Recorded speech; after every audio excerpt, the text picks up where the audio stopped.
piece that comes from the store. It's the story behind it because it makes the item come alive.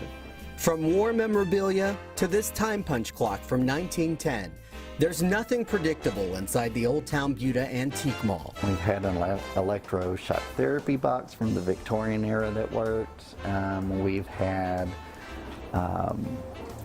funeral spires, embalming manual books from like the 20s. Owner Jeff Brown's love for collecting antiques started with his great-grandfather.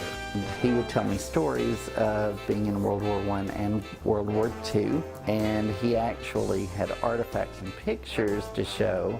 This is a chocolatier's cabinet from Gillen's from the teens. Much like the antiques inside the store, this three-story brick building in the heart of Buda has its own story, and it's rich in history.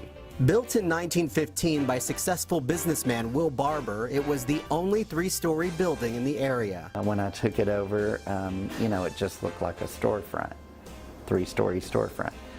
But if you look harder, parts of the story actually start to come alive. And if you look at the windows, you can actually tell they're raising box office ticket windows. At one time, the antique mall was a movie theater. Upstairs, there was a little door. When I first took over the building, very small, I would say about probably 4 feet tall, old handle on it with the skeleton key lock, and learned that that was a projection room door.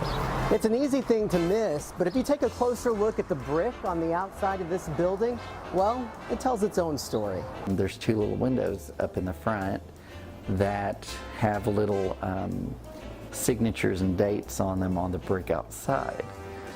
That's teenagers that would come to the movies here back in the 40s, and they would leave their mark on the brick outside, and they're still there. Eventually, the curtains closed on the movie theater, and in the 1950s, the building was split up into apartments. As people have moved out, Jeff has been able to expand. And I had the original little L shape here, expanded into this back room, and then opened this side room here in October of last year, and the upstairs I opened in April. Over the years, many people have dropped in to share their stories with Jeff, including one woman who said her aunt used to live in this building. Her aunt used to live up on the 3rd floor and had 10 kids, and she was telling me about, if you find any old toys on the property, there was a lot of kids here. We found things like jacks with balls, the little bounce balls. We found some cap guns. What Jeff also found is enough to give you chills.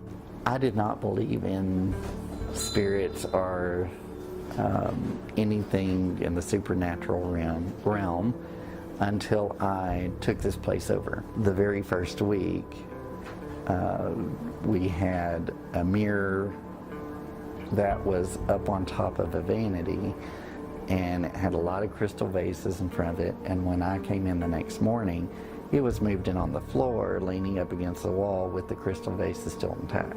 Here recently, we've actually had the first interaction with customers by, you know, a hat being knocked off.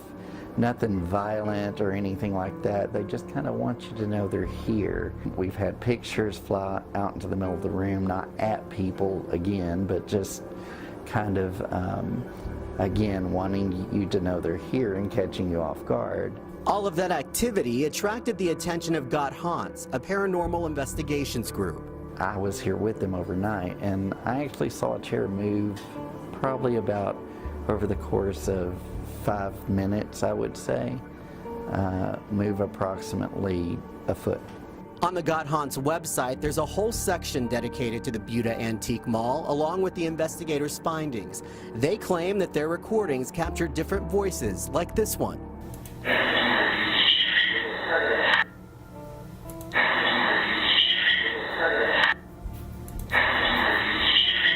And here's another recording.